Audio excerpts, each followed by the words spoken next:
こんばんは。先輩ジャパニーズカフェへようこそ。鶏先輩です。ひよこ後輩です。今日もよろしくお願いします。今日は給与明細と源泉徴収票の日本語をやります。毎月もらってます。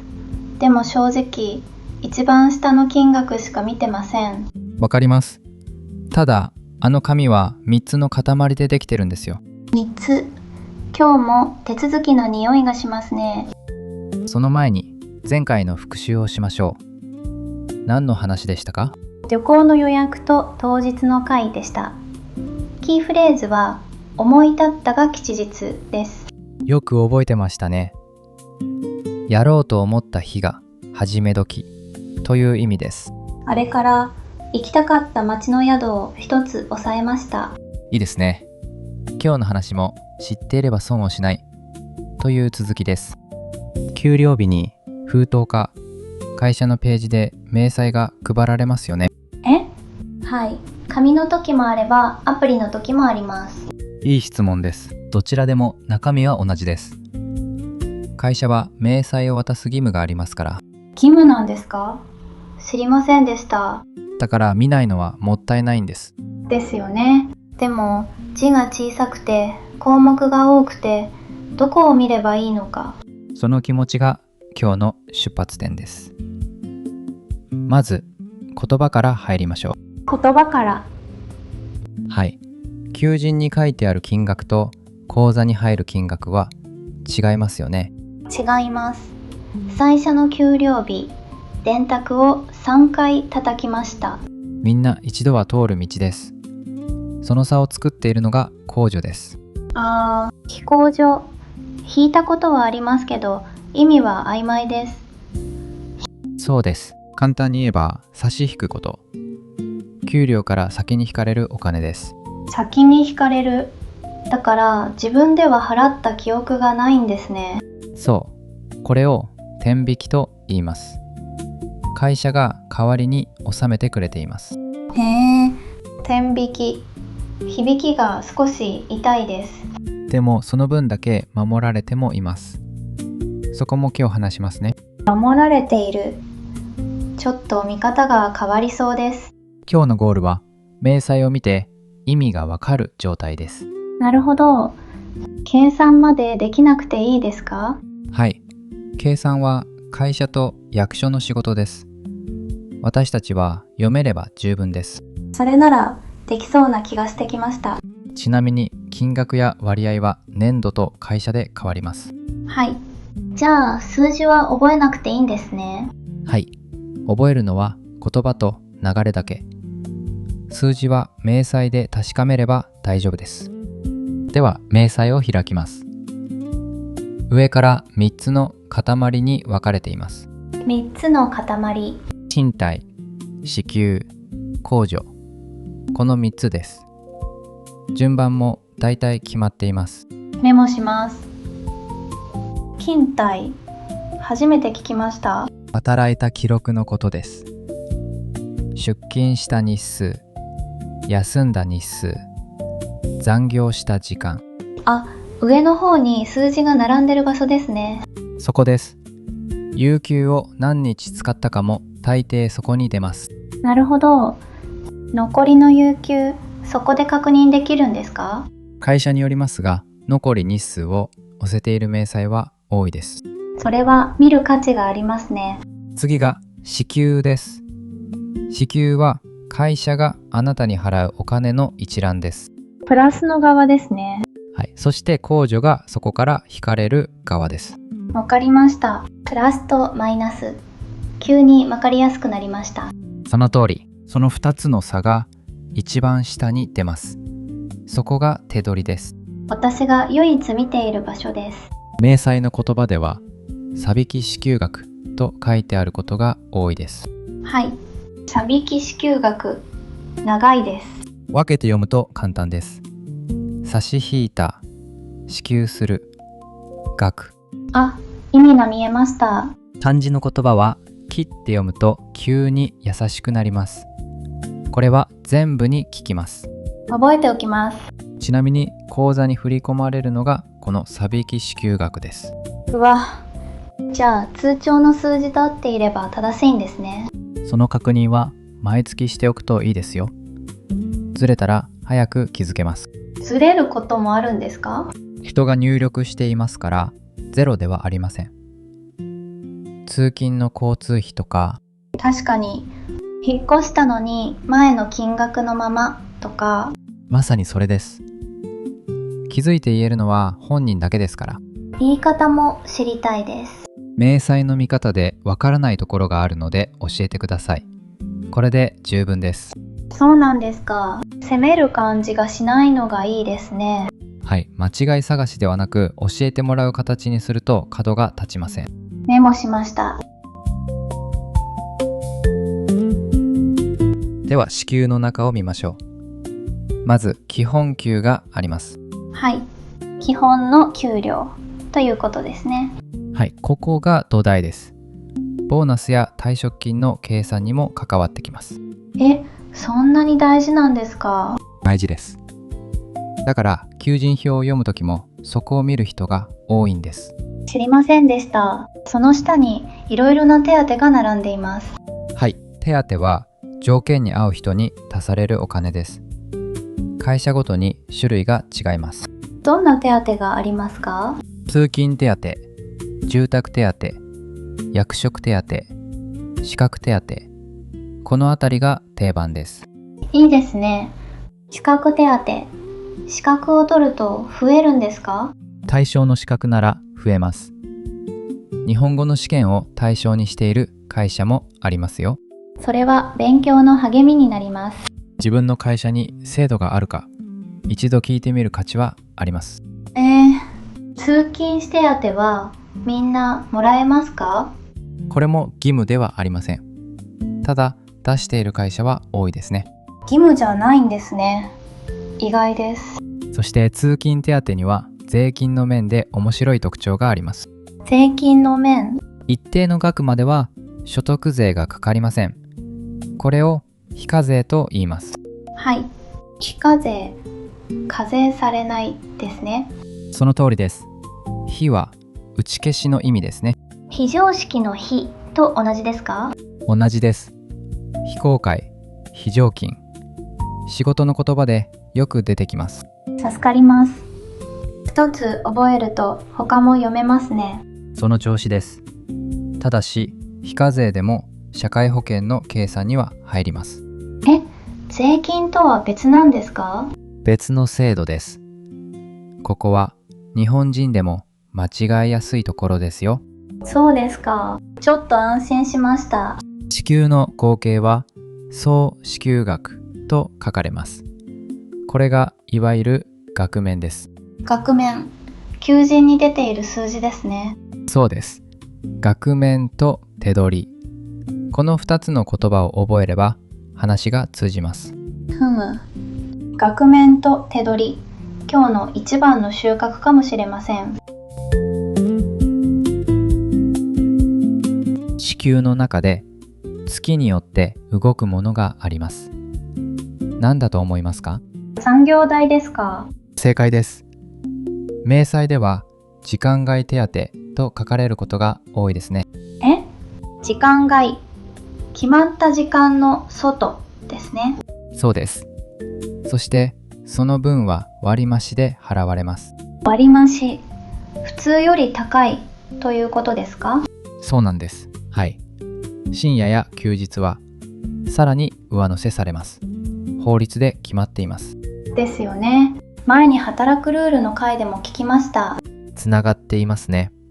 明細はそのルールが数字になった紙です。うまい言い方ですね。だから勤怠の残業時間と支給の時間外手当は必ず見比べてください。時間が入っているのにお金がゼロだったら。それは聞いていい話です。集計の漏れかもしれませんから。漏れ、抜けているという意味ですね。そうです。記入漏れ、確認漏れ、仕事でよく使う言い方です。覚えます。それから賞与、いわゆるボーナスにも明細があります。賞与がボーナスですか？同じものです。会社の書類では賞与、会話ではボーナスが多いですね。へえ、書き言葉と話し言葉の差ですね。はい、そして残念なお知らせがあります。賞与からも引かれます。ボーナスは全部もらえると思っていました。保険も税金もちゃんと計算されます。だから期待は控えめに。夢が一つ減りました。でも先に知っていれば計画が立てられます。それが今日の目的です。なるほど。確かに知らずに使ってしまう方が痛いです。鋭いです。その話、後でキーフレーズにつながりますよ。楽しみにしておきます。では、額面と手取りの差を具体的に見てみましょう。はい。どのくらい違うものなんですか？人によりますが、およそ2割前後が引かれるとよく言われます。2割。それは大きいです。年齢や住んでいる場所、家族の状況でも変わります。目安として聞いてください。うわ、住んでいる場所でも変わるんですか？はい。後で理由を話します。まず、引かれるものを数えましょう。はい。大きく分けて2種類です。社会保険料と税金。2つだけなら覚えられます。社会保険料は健康保険、介護保険、厚生年金、雇用保険の4つ。4つ増えました。税金は2つだけです。所得税と住民税。合わせて6つですね。そうです。この6つが分かれば控除の欄はほぼ読めます。欄、列のことですか？無類の中の区切られた場所ですね。記入欄、備考欄と使います。確かに書類を読むとき必ず出てくる言葉ですね。そうです。はい。ところで、なぜ2割も引かれるのにみんな平気なんでしょ慣れてしまったからですか？う。それもありますが、戻ってくる仕組みだからです。戻ってくる。病院で3割しか払わないのも、失業した時にお金が出るのも、そこからです。そうなんですか。前に入院の会でやりました。つながりましたね。引かれるお金には名前と役目があります。その役目を知りたいです。では一つずつ見ていきましょう。ここからが本番です。はい、お願いします。控除の一番上に大抵健康保険料があります。はい、病院で使うカードのあれですね。そうです。今はマイナンバーカードで受け付ける病院も増えました。この保険料のおかげで3割で済むわけですか？いい質問です。その通りです。残りはみんなで出し合った保険料から払われます。助かります。急にありがたく思えてきました。しかもこの保険料は会社と半分ずつ出しています。会社も払ってるんですか？はい。これを労使折半と言います。労働者と使用者で半分ずつという意味です。そうですか。労使折半。かっこいい言葉ですね。つまり明細に出ている金額の倍が実際には払われているんです。見えない半分があるんですね。両立は都道府県で違います。だいたい 10% 前後の県が多いですね。住んでいる場所で変わるはこれですか？その一つです。正確には勤め先が加入している健康保険によります。会社によって保険が違うんですか？大きな会社は独自の組合を持っていることがあります。中身は少し違います。メモします。自分がどれかどこでわかりますか？保険証の表に保険者の名前が書いてあります。そこでわかります。見たことはあるのに読んだことはありませんでした。今日の帰りに見てみてください。それだけで一つ賢くなります。なるほど。はい。そういえば扶養という言葉も見ました。扶養は生活を支えている家族のことです。条件に合えば一緒に入れます。家族の分の保険料は増えますか？健康保険では扶養の人が増えても保険料は変わりません。わかりました。それは知らない人多そうです。ただし条件があります。詳しくは会社の担当か保険者に確認してください。確認してくださいが今日の魔法の言葉ですね。次は介護保険料です。ただし明細にない人もいます。へえ、私の明細には多分ないです。40歳になると出てきます。40歳から64歳の人が払います。誕生日が来たら急に手取りが減るんですか？はい、少し減ります。40歳の誕生日が近い人は覚えておくと驚きません。なるほど。また一つ心の準備ができました。介護保険は年をとって支えが必要になった時のための制度です。前に介護の会でやりましたね。申請して認定を受ける話でした。よく覚えていますね。あのサービスのお金がここから出ています。はい。自分の仮面だけじゃないということですか？今支える側にいて、いつか支えられる側になる。そういう仕組みです。その言い方好きです。率は全国一律で、今の時点では 1.62% です。知りませんでした。健康保険よりずいぶん小さいですね。そうですね。ただこの率は毎年見直されます。数字は覚えなくて結構です。見直される、変わるということですね。はい、ニュースでもよく聞く言い方です。制度の見直し、料金の見直し。いいですね。遠回しですけど、上がることが多い気がします。その通り、下がる年もありますよ。今年の健康保険は下がった件が多いんです。そうなんですか？それは明るい話です。こういう情報は毎年春に会社から案内が来ます。読んでみてください。だいたい捨てていました。反省します。次が控除の中で一番大きいことが多い項目です。うわ、一番大きい。緊張します。厚生年金保険料です。将来の年金のための保険料ですね。率はどのくらいですか？ 18.3% で固定されています。これは全国同じです。確かに 18%。かなり大きいです。でもこれも労使折半です。本人が払うのはその半分です。半分でも大きいです。そうですね。ただこれは掛け捨てではありません。積み上がっています。積み上がる。将来もらえる金額が増えるんですか？鋭いです。払った期間と金額で受け取る年金が変わります。そうなんですか。でも日本にずっといるとは限りません。いい質問です。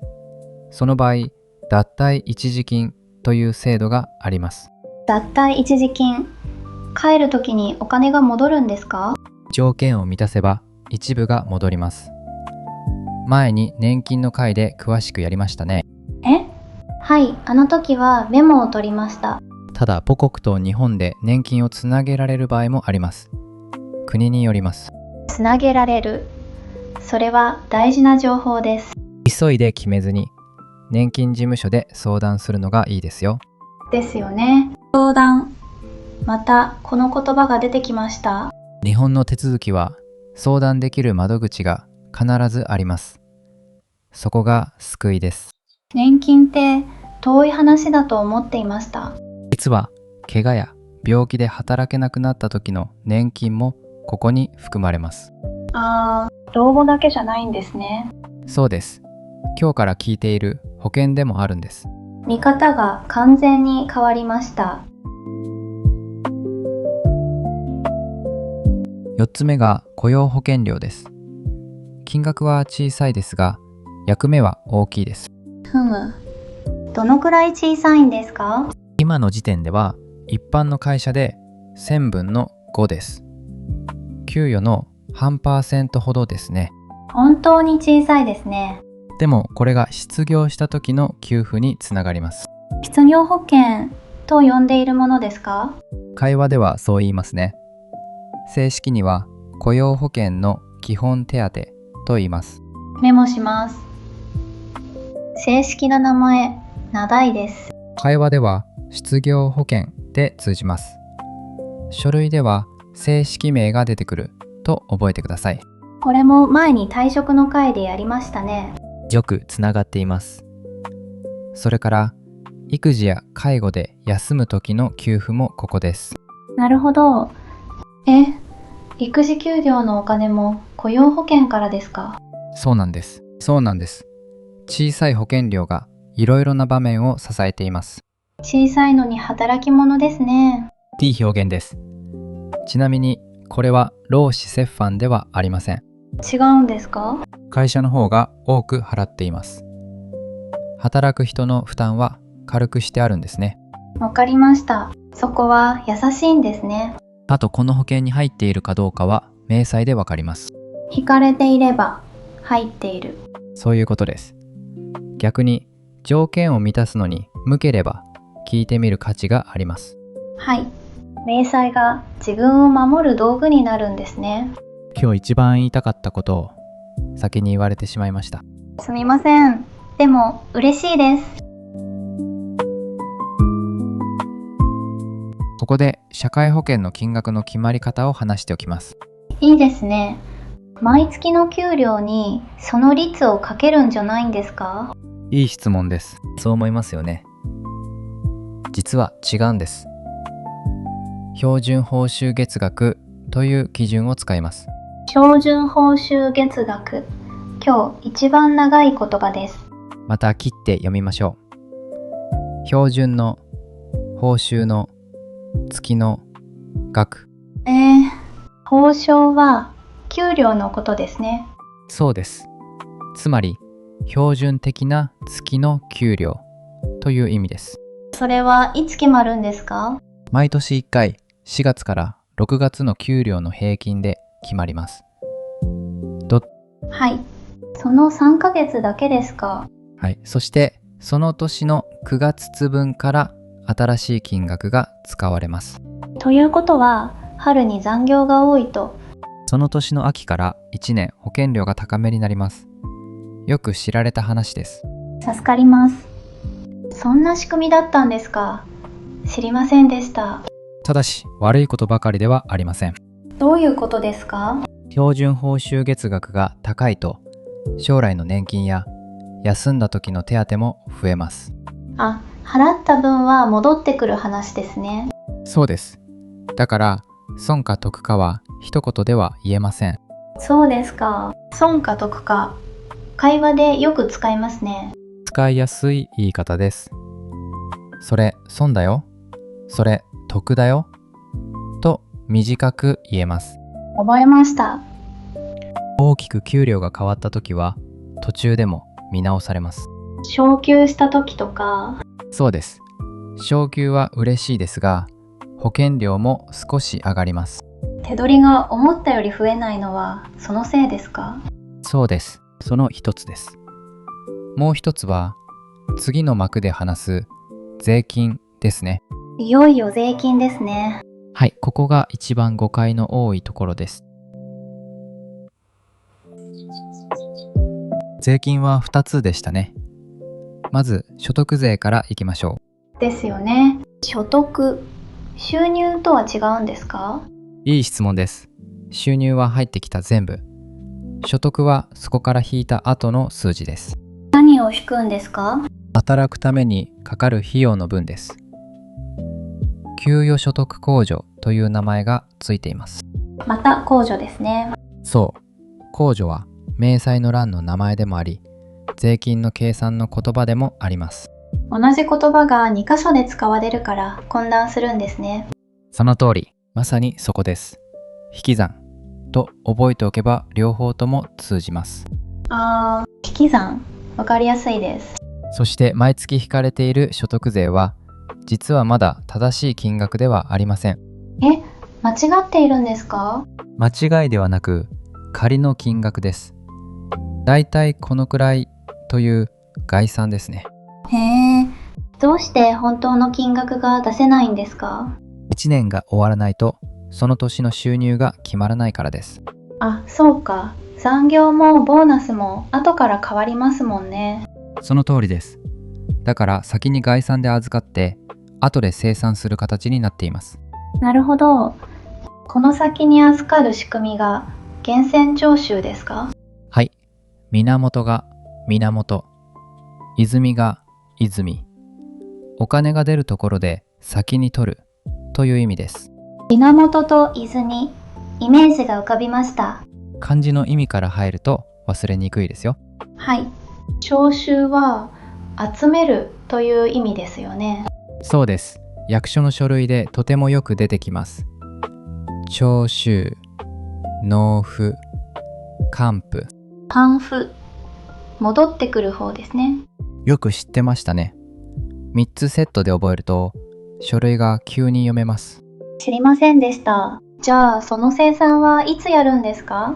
年の終わりです。名前もそのまま、年末調整と言います。その言葉、秋になると会社で聞きます。その年末調整の話をしましょう。秋に書類が配られますよね。なるほど。配られます。名前を書いて、ハンコをして出しています。鋭いです。中身は読んでいますか？正直、読んでいません。難しい漢字ばかりです。実はあの紙で税金が戻るかどうかが決まります。読む価値、大ありです。戻る。それは引き捨てならないです。書類はだいたい3種類です。扶養の申告、保険料の申告、基礎控除の申告。わかりました。申告。自分で伝えるという感じですか？そうです。自分から言わないと相手は知らないままです。例えばどんなことを伝えるんですか？生命保険に入っている。家族を養っている。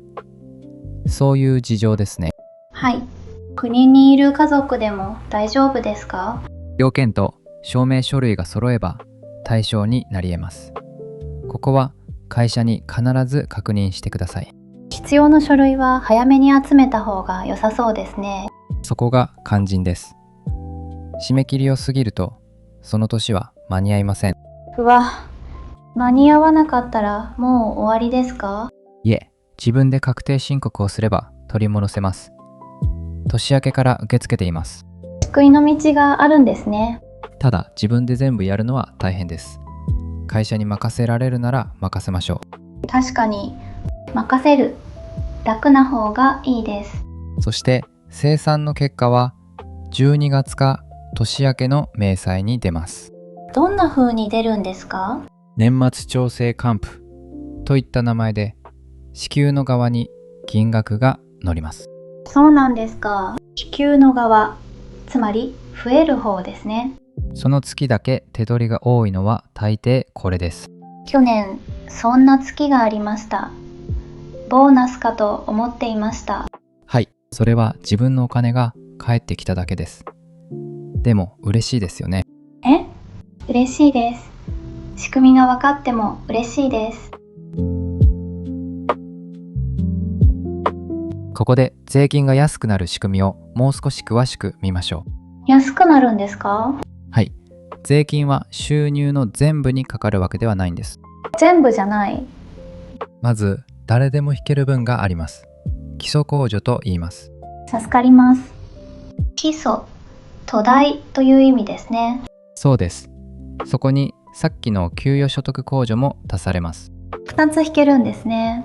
この2つを足した金額までは所得税がかかりません。それがよく聞く年収の壁ですか？そうです。前は103万円と言われていました。今は変わっています。変わったんですか？去年の改正で両方の控除が引き上げられました。今は160万円が目安です。そうですか。結構上がりましたね。はい。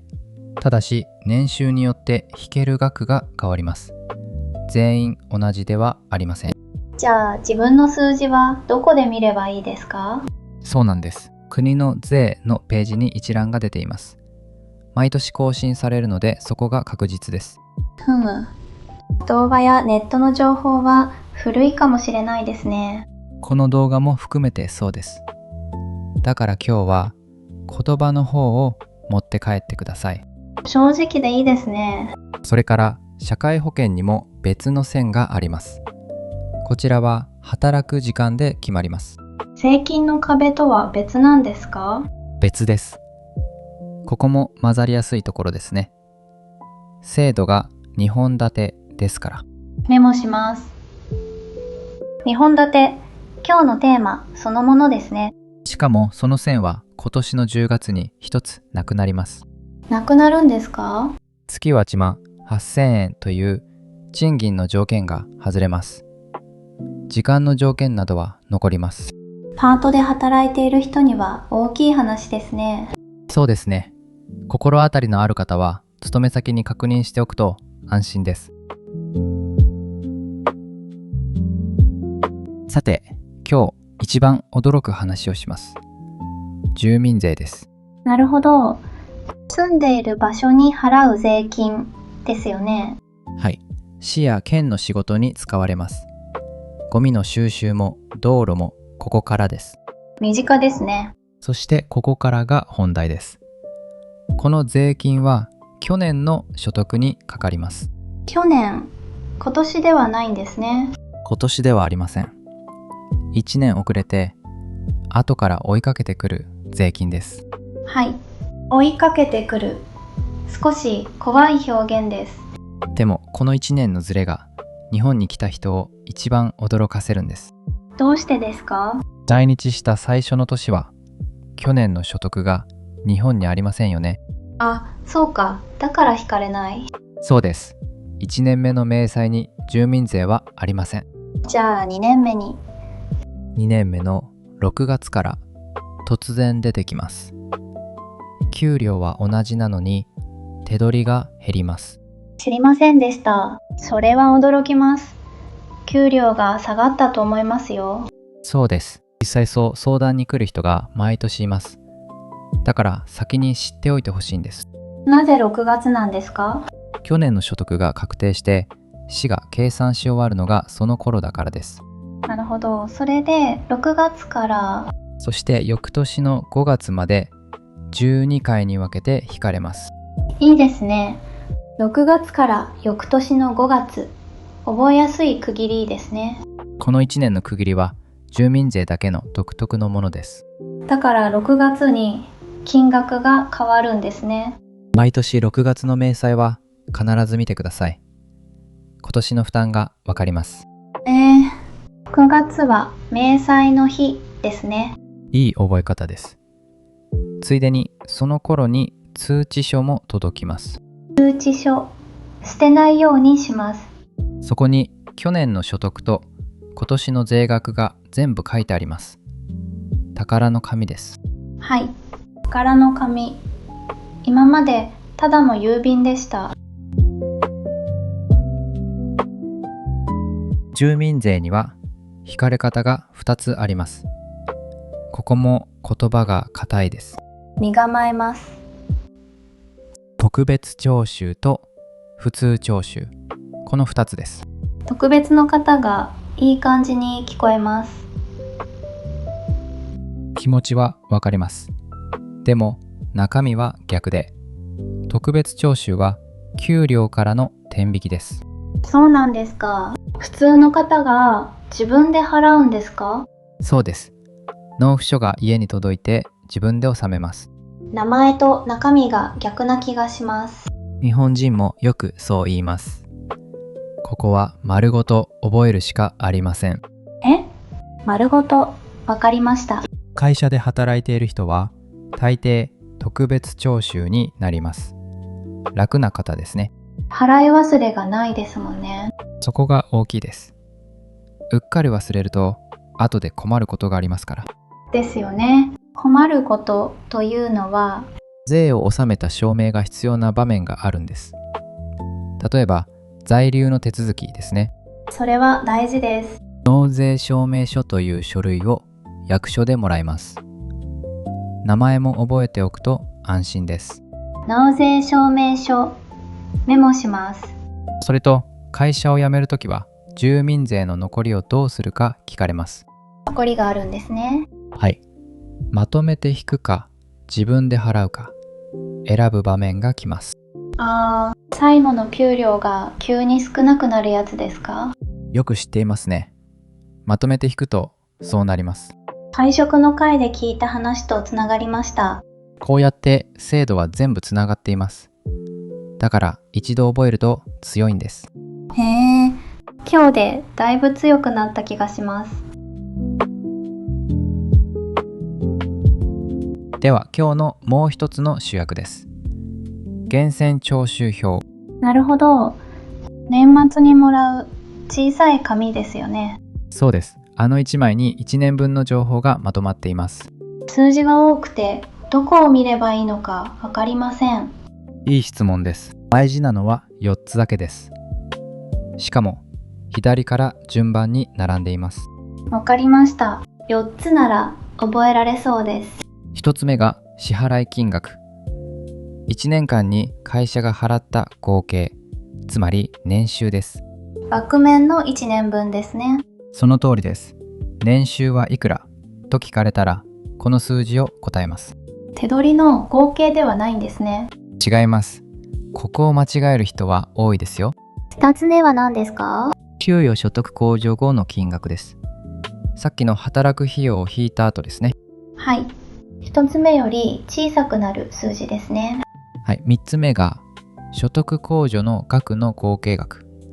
生命保険や扶養の分が入っています。秋に出した書類がここに効いてくるんですね。そこがつながると書類を書く気になりますよね。なります。4つ目は源泉徴収税額。1年間に実際に納めた所得税の合計です。うわ、年末調整の後の本当の金額ですね。よくつながりました。仮の金額がここで確定します。確定申告の確定と同じですか？同じです。はっきり決まるという意味ですね。予定の反対です。確かに予定の反対、わかりやすいです。この4つを左から順に見る。それだけでもう読めています。支払い金額、控除後の金額、控除の合計、税額。完璧です。今この回で一番難しいところを超えました。峠を越しましたね。前の回のキーフレーズしっかり使えていますね。この紙、実は使う場面がとても多いんです。捨てなくてよかったです。まず転職した時、新しい会社に提出します。どうしてですか？年末調整は1年分をまとめて計算しますから、前の会社の分もいるんです。なるほど、合算するんですね。合算。いい言葉を知っていますね。次は部屋を借りるとき。はい。収入を見せるあれですか？そうです。審査の時に収入を証明する書類として出します。部屋探しの回でも聞きました。そして在留の手続きでも求められることがあります。助かります。更新の時ですね。それは絶対になくせません。その通り。だからもらったらすぐ写真を撮っておくといいですよ。紙はなくしても画像が残りますね。正式な手続きには原本がいりますが、内容の確認には十分役に立ちます。そうですか。原本。コピーではない方ですね。そうです。役所や会社の書類でよく出てきます。原本と写し。写しがコピーですか？そうです。書類の言葉は和語で言い換えられることが多いんです。もしなくしたらどうすればいいですか？会社に再発行をお願いできます。慌てなくて大丈夫です。再発行。その言葉言えれば助かります。源泉徴収票の再発行をお願いできますか？これで通じます。長いけど言えそうです。言えます。ここまで来た人なら大丈夫です。メモします。ちょっと自信がつきました。最後に明細との付き合い方を話しましょう。付き合い方。友達みたいですね。毎月会う相手ですから。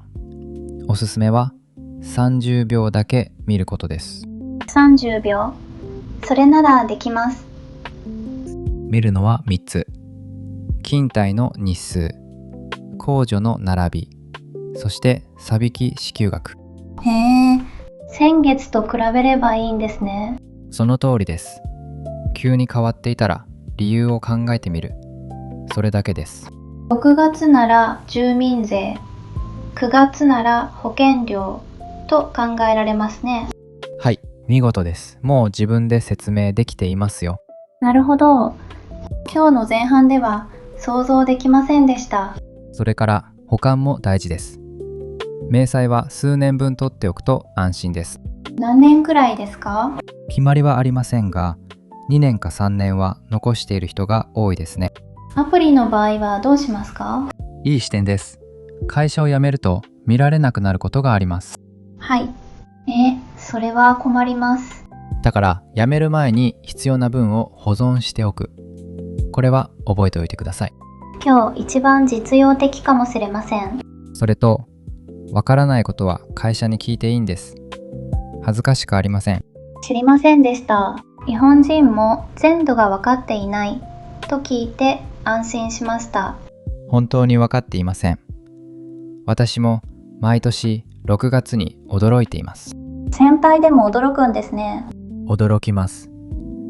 だから毎年6月に少し落ち込みます。いいですね。人間らしくて安心します。さて、そろそろ今日のキーフレーズに行きましょう。少し整理してみましょう。今日の話を一言でまとめる言い方があります。聞きたいです。取らぬ狸の川山用。手にぎですか？急に動物が出てきました。まだ捕まえていないタヌキの毛皮の値段を数えている。そういう絵です。気が早いですね。まさにその意味です。手に入る前のお金を当てにして計画を立てること。もう一回言ってもらえますか？取らぬ狸の川山用。手に入る前のお金を当てにするという意味です。今日の話にぴったりです。覆面で計画を立てると必ずずれます。手取りで考える。それだけです。使い方も知りたいです。友達がボーナスで旅行の予約をしようとしたらこう言えます。どう言いますか？それ取らぬ狸の川山用だよ。手取りはもっと少ないよ。優しく止める言い方ですね。自分に対しても使えます。川山用はやめておこうと。川山用だけでも使えるんですか？使えます。会話では短く川山用しない方がいいよということも多いです。短い方が使いやすいです。